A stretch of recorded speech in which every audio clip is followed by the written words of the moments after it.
Hey sea creatures, welcome to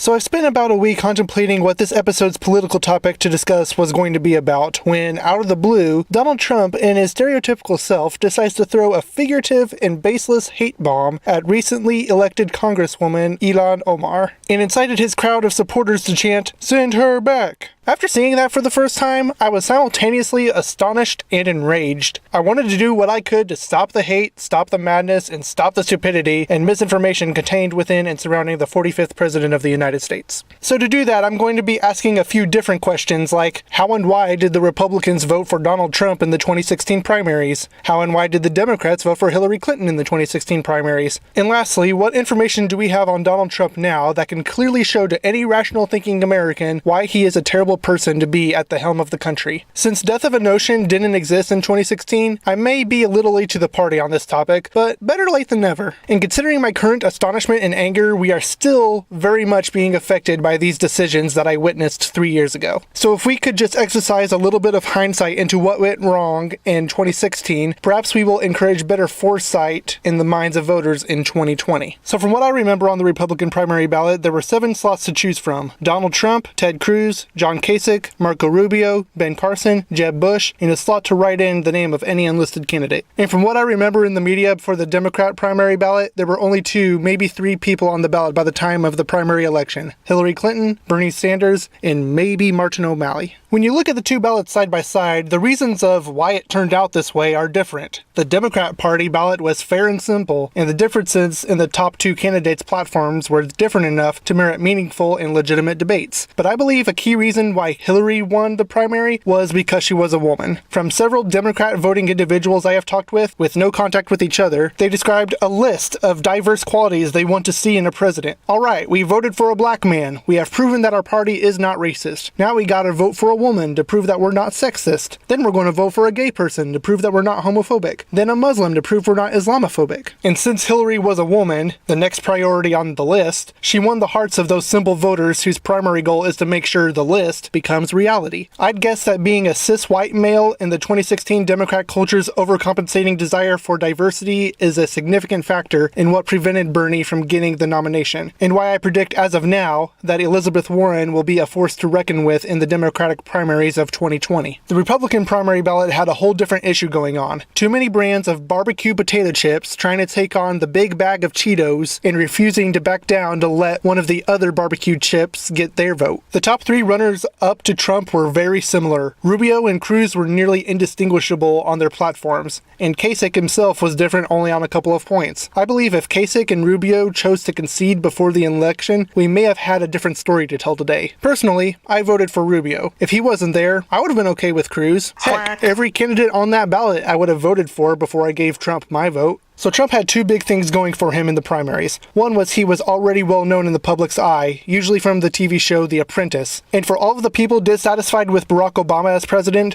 there would be nobody better to vote for than for big businessman Trump to come in and say, "You're fired," to Obama. And the other thing is that he was different from all of the other candidates. He stood out like a sore thumb, and dare I say, he still does stick out like a sore thumb. He was the big bag of Cheetos. None of the other candidates in the Republican Party barely had any time to take him seriously, as he himself could barely take the issue seriously. He was hard, if not impossible, to debate with, using some interesting diversion tactics to take control of the conversation. I saw it for what it was, incompetence. But for the average voter at the time, they saw someone who could control things, if conversations and debates can be considered things. And generally, that is the type of person you want in control of the country. Someone who can control things. So the 2 big parties got their candidates elected, and what happened from here was a total shiz fest. All I remember seeing was, vote for me because look at what your other option did. The basis for arguments was pitiful, logic was thrown out the door, and because of the sheer amount of shiz that their opponent successfully and truthfully got on them, the election quickly turned into voting for the lesser of 2 evils. Just on the top of my head, all of these bits of knowledge were things that were negatively associated with Hillary Clinton before or at the time of the election. Horrible security foresight with classified leaked emails, knowledgeable inaction that directly resulted in the killing of U.S. citizens in Benghazi, and the covering up/silencing of women who had claimed to have been raped by her husband and ex-President Bill Clinton. And for Donald Trump, there was of course the famous grab him by the pussy remark that he made in a 2005 Access Hollywood tape, the somewhat proof that he was a bad businessman with several bankruptcies under his belt, including his failed casino as well as his fraudulent scam that is Trump University. He completely failed to release his tax returns to the scrutiny of the public eye, several sexual misconduct accusations, and he also appeared to have close ties with Vladimir Putin as, at least bare minimum, a friendly business partnership. Even if we didn't have the full truth, we had a good gist of it. Neither of these candidates were worthy to be at the helm of the country. 6.1% of people who voted chose to vote for neither major party candidate. Independent candidate Evan McMullin, the guy I ultimately voted for, received 21.5% of the vote in Utah. Libertarian candidate Gary Johnson received 3.4% of the country's votes. There were 7 faithless presidential electors in 2016, not including 3 more that were disallowed. Part of having an electoral college system means that we, the people, aren't really voting for the president. We're voting for people to vote for the president. And 7 of those voters didn't vote in full representation of the people who were under them. And the last time more than one faithless elector happened in an election before 2016 was in 1912, where the incumbent vice president died and 8 Republican electoral voters had to switch their VP vote. I guess in a way, these faithless electors did vote in full representation of the people who were under them. They consisted of about 1.8% of the electoral voters, which nearly represents the 6.1% of voters who chose any of the neither options. And as far as their locations and votes, Clinton won Hawaii, but one elector cast a vote for Bernie Sanders. Trump won Texas, but one elector cast a vote for Ron Paul and another for John Kasich. Colorado, Maine, and Minnesota also had faithless electors, but their votes were disallowed because of their state's laws. And Clinton won Washington, but 3 electors cast votes for Colin Powell, and one amusingly cast a vote for Faith Spotted Eagle. Defectors on both sides saying with their votes for their own party, not this one. Interestingly enough, even though this election was logically close, Trump won by a landslide with the Electoral College, 304 to 227, when you only needed 270 to win. And Hillary won by a landslide in the popular vote by almost 3 million individual votes. But just switching the electoral colleges in the states that were close in popularity, only 108.6 thousand votes were needed for Hillary to win the presidency between Pennsylvania, Wisconsin, and Michigan. But the past is the past. Who knows? Maybe Donald Trump will be an okay president. I mean, he says he will make America great again. So has he? Has he proven himself to be capable to the task of the job he was elected for? Here are 75 reasons why Donald Trump should not be the US president, either now or for another 4 years. First of all, let's not forget the whole largest audience to ever witness an inaugural address ever lie given by Sean Spicer and others photographically debunking it, then Kellyanne Conway saying that they still weren't lies, but alternative facts. On his 3rd day as president, Trump finally resigned as being an executive from over 400 companies, even though he still had visibility on his private business interests. This means that for 3 days, Trump's loyalties were divided and could have implemented some executive orders that directly resulted in personal monetary gain for himself. And he still can. It's just that the gains aren't direct, and will be useful once he picks up a lot of those businesses again after he stops being president. And he actually did this about 1 week later when he signed an executive order which included new rules that would offset additional costs to businesses by removing regulations that are equal or greater value than the business's bottom line. On his 5th day as president, Trump filed an executive order to beef up the U.S. Deportation Department and to direct the building of the wall along the Mexico border. At the end of his first week as president, he demanded loyalty from the FBI director James Comey. Think about it. I demand your loyalty because loyal people turn the other way when they investigate me and find out that I'm guilty. I need a yes man I can trust in your position. In March, according to James Comey, Donald Trump asked him, the director of the FBI, to lift the cloud of the Russia investigation since it was apparently impeding his ability to make deals for the country. And right after Comey got fired in May, Donald Trump told the Russian foreign minister and Russian ambassador to the U.S., I just fired the head of the FBI. He was crazy. A real nut job. I faced great pressure because of Russia. That's taken off. I mean, the very idea that the president can fire the FBI director alone seems very suspicious to me. I feel like that would be a job better suited for the judicial branch, if you ask me. Federal prosecutor Preet Bharara also experienced this attempt at grooming by the president, failed his undying loyalty and submission test, then fired. Secretary of State Rex Tillerson was fired in March of 2018 2017 for no good definitive reason other than personality clashes and truthfully being frustrated and calling the president a moron to senior staff members. Also early in his presidency, Trump implemented the racist 90-day travel ban on these 7 Muslim-majority countries: Iran, Iraq, Libya, Somalia, Sudan, Syria, and Yemen. I am friends with 2 college-enrolled students who were directly affected by this. After Supreme Court Justice Antonin Scalia's death in 2016, which left 1 seat open on the Supreme Court, Barack Obama nominated Merrick Garland to the position, but the Senate Republicans of the time essentially broke faith and procrastinated and ultimately refused to hold Garland's confirmation hearings. Trump then nominated Neil Gorsuch. Later in April of 2017, the Republicans essentially changed the law to make it so Gorsuch could take his judicial seat because the Democrats were rightfully putting up a fit about Garland not getting appointed instead, and changed the voting requirement to elect a new Supreme Court justice to shift from being 60 votes to just 51 votes. Here's a petty one for you. Obama implemented the mercury effluent rule, which regulated the safe usage and disposal of mercury in American dental offices, and Donald Trump got rid of this rule. And why?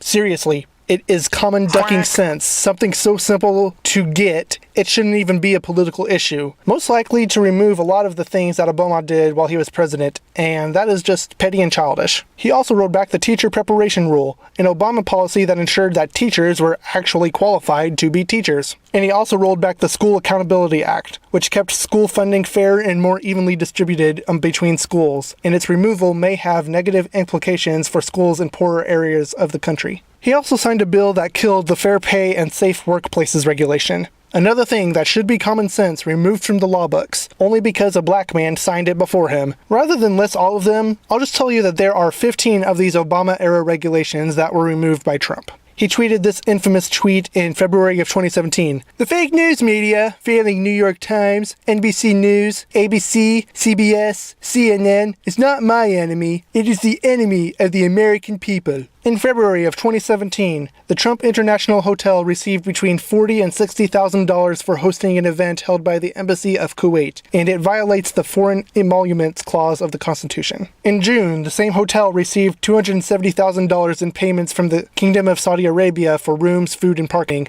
which again violates the Emoluments Clause of the Constitution. In March of 2017, Trump eliminated an ethics course for incoming White House staff. Surprise, surprise. And ironically, around this time, it was revealed that Vice President Pence, while he was governor of Indiana, had used private emails to send classified information, the same thing he and Trump commended the FBI for investigating Hillary Clinton for. And let's not forget that he baselessly accused Barack Obama of wiretapping Trump Towers before the election. And the bill that was hastily thrown together called Trump Care, which was ultimately stopped by the Senate, thank God. Let's also not forget the whole back and forth Trump had with Kim Jong-un in 2017.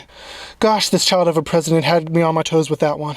He also withdrew the United States from the Paris Agreement, which is a global initiative to address climate change when the overwhelming scientific evidence suggests that it is a reality and an important issue for the planet. But you know, America first. April of 2017, Trump's lawyers implied in their case that protesters at a Trump rally actually did not have First Amendment rights because their voice was prohibiting Trump from using his First Amendment rights. May of 2017, Trump carelessly reveals important classified information to the Russian foreign minister and Russian ambassador, the identity of a source that had infiltrated ISIS or ISIL. CIA Director Mike Pompeo, learning how to properly portray intelligence to the president, suggested that top-secret meetings must be short and full of graphics in order to hold the attention of the president. Now, I'm not saying that the president does have ADHD, I'm just saying we don't really know. It was around this time that Trump tweeted his other infamous tweet, "Despite the negative press kerfuffle." My best guess is that he typed this as he was falling asleep after a long day. Not exactly a terrible thing, but interesting, and glad that he didn't leak sensitive information on Twitter in his most likely tired/lucid state. June 14th, 2017, Justice Department Special Counsel Robert Mueller would investigate Donald Trump for collusion with Russia and obstruction of justice. Based off of President Trump's firing of FBI Director James Comey directly because he was investigating his ties with Russia, it's an open and shut case. Actually, because of the Mueller report, he was actually deemed the whole Russiagate incident, everything surrounding it is just full of lies. And it's so muddied up that you can't really see what is actually going on. even as an investigator. In July 2017, he tried to pull this off. Please be advised that the United States government will not accept or allow transgender individuals to serve in any capacity in the U.S. military. Thankfully, 2 judges blocked this biased memorandum for then. August 12, 2017. Remember the Unite the Right rally in Charlottesville, Virginia, where the white nationalist drove his car into a crowd of protesters of the rally, killing Heather Heyer and injuring 19 others? Rather than directly rebuke the white nationalists for his actions, he basically and paraphrasically said that Heather and those injured got what was coming to them, stating that there was hatred,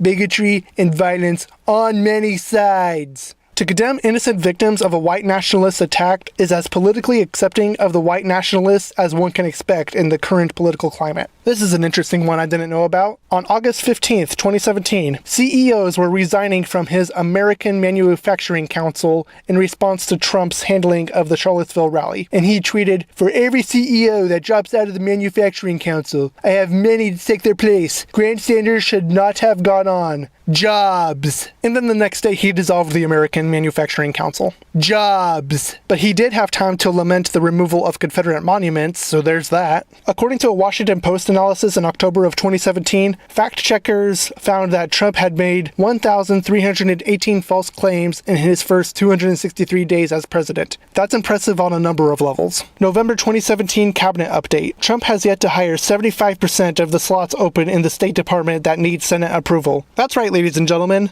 America was running on 1/4 top-level federal efficiency in 2017. Also, there was the Keystone Pipeline, which was hastily approved by Trump to create jobs and had also been using foreign steel to create it, despite saying it would be made with American steel. And that pipeline spilled 210,000 gallons of oil near the North and South Dakota border. Next time, slow down, use the steel you said you would, and safety first. January 2018, a homegrown meta-analysis done by FactBase's Bill Frischling discovered that Trump speaks at a 4th grade level. Based off of the first 30,000 words we have recorded from every president since Herbert Hoover, who actually spoke at an 11th grade level, Trump's score was significantly lower after averaging the tests. This was done mostly in response to a tweet of Trump calling himself a genius. Around this time, the whole Stormy Daniels affair comes out. In a few weeks before the election, Donald Trump's then lawyer, Michael Cohen, paid Stormy $130,000 in hush money. Within Trump's first full year of office, 34% of high-level White House aides had either resigned, been fired, or removed around to fill vacancies. February 2018,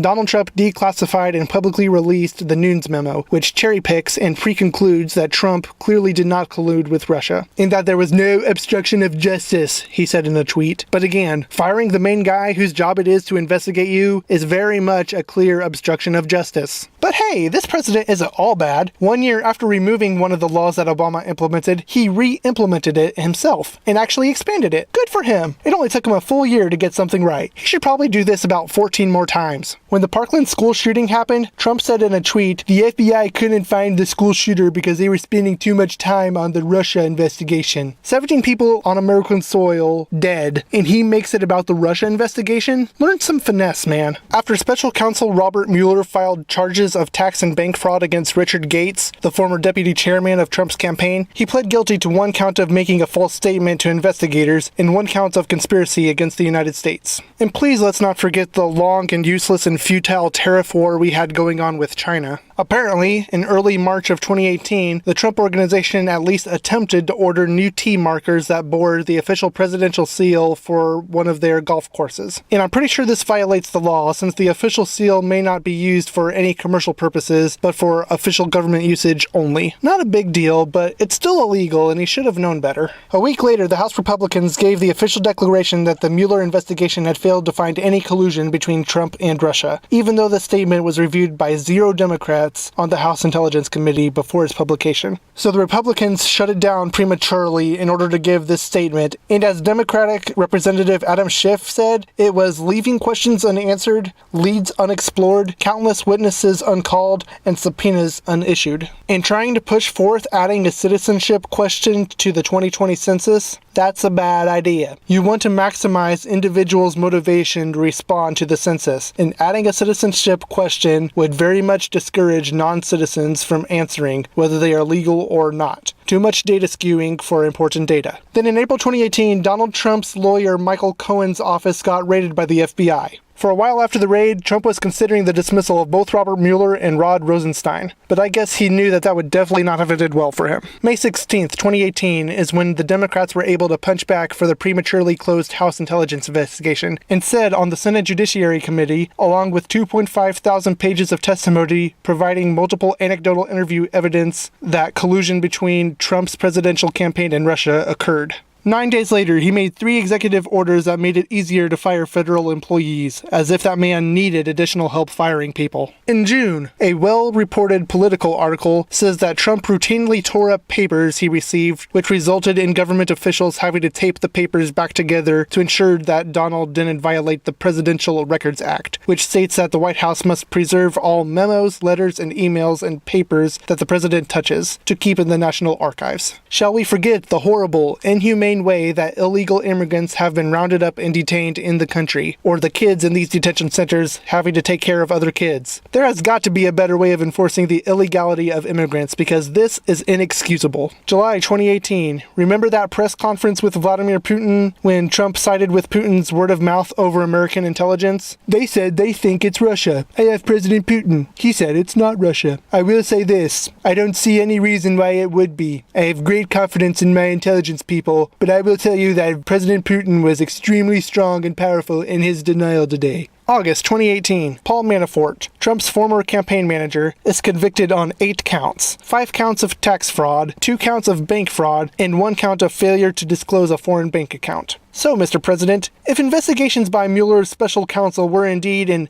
unjustified witch hunt, how come we have found not just one, but using your words, 6 witches in total who were in close proximity to you from this investigation alone? I'll just do you all a favor and list them out all at once. I already told you about Paul Manafort, Michael Cohen, and Rick Gates. There is also George Papadopoulos, who was a former campaign advisor, lied to the FBI about conversations with people he believed were working on behalf of Russians. And there is also Roger Stone Jr., who was a longtime informal advisor to Donald Trump, was charged with obstruction of an official proceeding, making false statements, and witness tampering. And sixthly, there was Michael Flynn, former national security advisor, pleaded guilty to lying to the FBI about conversations he had with the Russian ambassador. So, Mr. President, I ask you again, if Mueller's investigation was in fact an unjustified witch hunt, why are there so many witches to be found around you? If you are surrounded by lying and fraudulent people, and these people were advisors to you, wouldn't that make you a lying and fraudulent person and thereby a witch as well? Mr. President, I think you are short a few advisors, so let me give you the advice that you need in wake of their convicted absence. Resign while you are still ahead.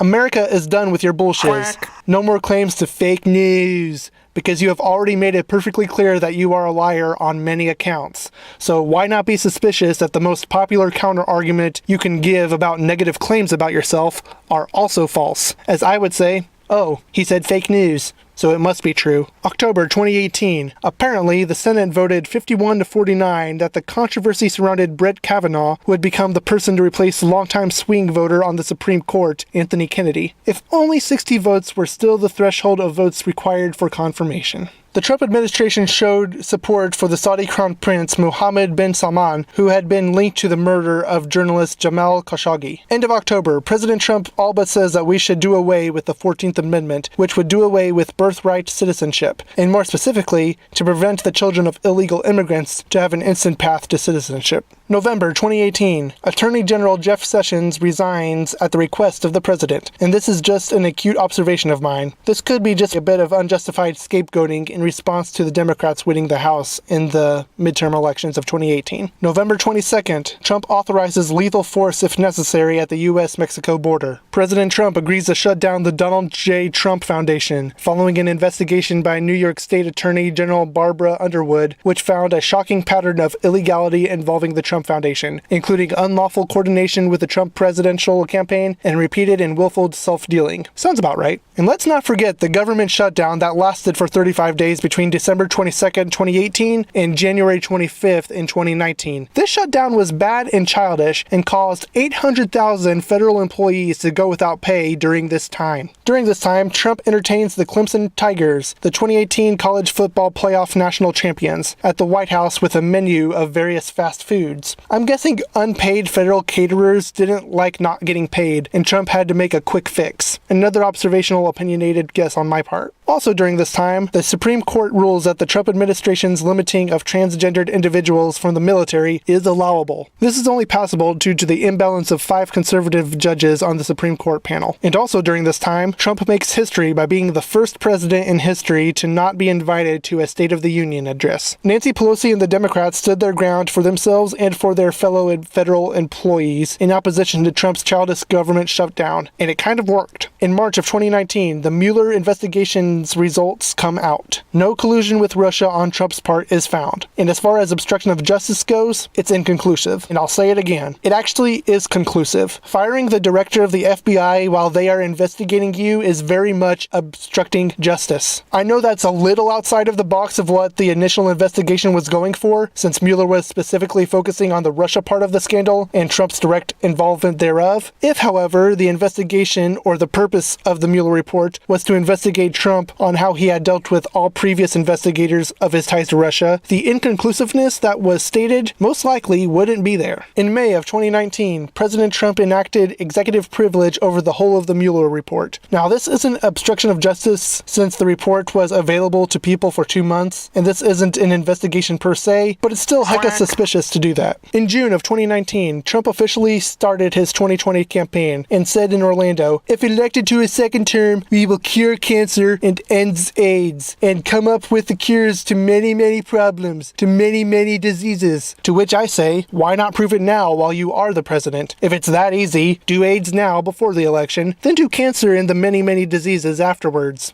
if you're capable of doing that. Also in June of 2019, considering Donald Trump is commander-in-chief of the Army and other military forces, Trump sent a drone over to Iran and gets mad at Iran for shooting it down. What were you expecting them to do, ding dong? Apparently, the wall got approved by the Supreme Court to build a $2.5 billion wall, which is arguably better than the $33 billion wall he was initially asking for, but it's still unnecessary. In addition to the 6 people who were in close proximity to Trump who were charged with crimes, there is one person who has been in close proximity to him in the past that should merit attention to the public. Jeffrey Epstein. Trump acknowledged in a 2002 New York magazine that, quote, "I've known Jeff for 15 years. Terrific guy. He's a lot of fun to be with. It is even said that he likes beautiful women as much as I do, and many of them are on the younger side." Epstein has since then been convicted for sex trafficking of and the prostitution of a minor. And there is a case where a Jane Doe came forward and lumped Epstein and Trump together in her saying that as a 13-year-old, Trump raped her. In Trump's defense, however, this case was dropped and dismissed from courts twice. And Donald has even publicly stated his since then disapproval of Epstein. But considering that the date of alleged rape was in 1994, Trump had a confirmed positive view of Epstein at the time, and Epstein had since been tried and convicted by other similar charges. The anecdotal evidence supports that these statutory rape allegations are at the very least plausible. And as I finalize the script on July 30th, 2019, I again remind you that his tweets saying that these 4 congresswomen hate our country and that if they don't like our country, they should leave. Representative Ilhan Omar of Minnesota, your state's people voted for you. You do not deserve that level of hate directed at you, especially from our president. So what little love I can give you, I give it. I stand with you, Ilhan Omar. Alexandria Ocasio-Cortez of New York. A couple of my favorite quotes from you include, "I don't think any person in America should die because they are too poor to live, and we are fighting for an unapologetic movement of economic, social, and racial justice in the United States. I personally think that you should hold back on your particular brand of full frontal socialism, but your heart is in a generally good place, and I can respect your opinions more than most people in the Capitol. I stand with you, AOC. Rashida Tlaib of Michigan and Ayanna Pressley of Massachusetts. I stand with you. If there are 3 notions that I could summarize to bring death to, it would be hatred, premature decay, and lies. And unfortunately, this president has incited too much hatred and has been surrounded by too many lies to ever be considered worthy of my vote. And anywho, hopefully as a result of all this research, if you have listened this far, perhaps you could come to the conclusion that Donald Trump is not worthy of your vote either. But I cannot tell you what to do. All I can do is suggest that you critically think before you vote next time. This video was made by Tim and Kitus Navely on a channel called Death of a Notion, and definitely not by right-wing extremists. And as it may surprise you after all of this Trump bashing, not by left-wing extremists either. If you would like to become more enlightened, depressed, enraged, or thoughtful with us, depending on your previous notions, please do us a giddy and click on those like and subscribe buttons, and join our fellow sea creatures who live in the Notion Ocean. Oh yeah, and share this video if you'd be so inclined. The more people that are at least vaguely informed, the better. And until next time, kumbaya, mother duckers. And sorry, Obama, for having a lot of your work nullified by the incumbent orangutan in chief. I'd honestly take you back in a heartbeat.